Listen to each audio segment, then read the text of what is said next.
भाजपने मला बेवकूफ बनवलं। फेब्रुवारी 2024 मध्ये बावनकुळे नागपूरला आले आणि त्यांनी आम्हाला सांगितलं आपल्याकडे येणाऱ्यांची खूप मोठी लाईन आहे, 100 जण आपल्याकडे येतील आणि 5 जण जातील, त्याने आपल्याला फरक पडत नाही। त्याच दिवशी कळालं की भाजपने आपल्याला बेवकूफ बनवलं। मी आधी शिवसेनेत होतो आणि पुन्हा एकदा शिवसेनेत आलो आहे। 2019ला मी विधानसभेचे तिकीट भाजपला मागितलं होतं, मला ते तिकीट त्यांनी दिलं नाही। त्यानंतर मी जिल्हा परिषद सभापतीसाठी माझ्या मुलाचं नाव समोर केलं होतं, तेव्हा सुद्धा त्यांनी नाकारलं। माझा मुलगा अपक्ष म्हणून उभा राहिला आणि सभापती झाला। आता सुद्धा मला ते तिकीट देणार नव्हते, त्यामुळे इथे राहून उपयोग नव्हता। विधानसभेचं तिकीट आम्ही मागितलं आहे आणि ते मला मिळणार 100%। माझा मुलगा सध्या तरी अपक्षच राहणार।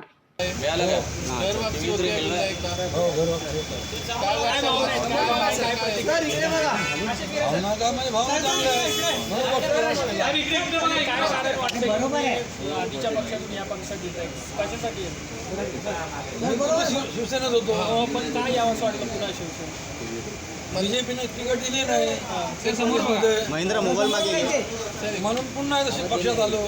घर वापसी झाली माझी। गोंदिया विधानसभा निवडणुकीमध्ये तुम्ही उमेदवार असणार असं काही बोलणं झालंय का? किंवा 1000%,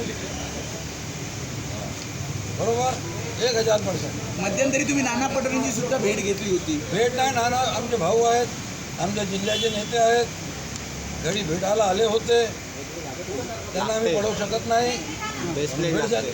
काय नाराजी होती भाजपमध्ये जेणेकरून तुम्ही हा निर्णय घेतला? भाजपमध्ये नाराजी म्हणजे 2018ला मला आदरणीय फडणवीसजी, आदरणीय बावनकुळे साहेब हे बोलले की 19च्या निवडणुकीत तुम्हाला आम्ही विधानसभेची तिकीट देऊ।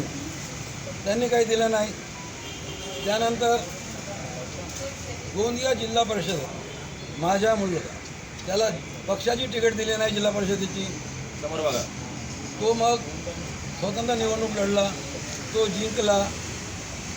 माझ्या मुलाला जिल्हा परिषद देऊ शकत नाही तर मला आमदारकी देतील का?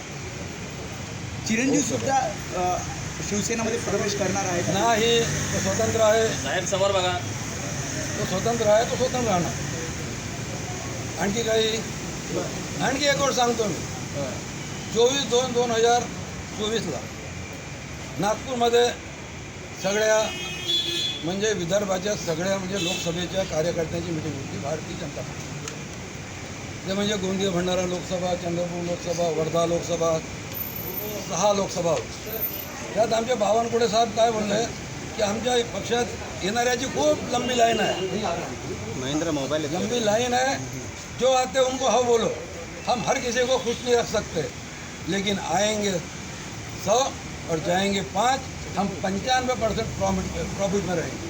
और उस दिन से ऐसा लगा कि हम बेवकूफ़ बन चुके हैं, इसलिए अपने सुधार।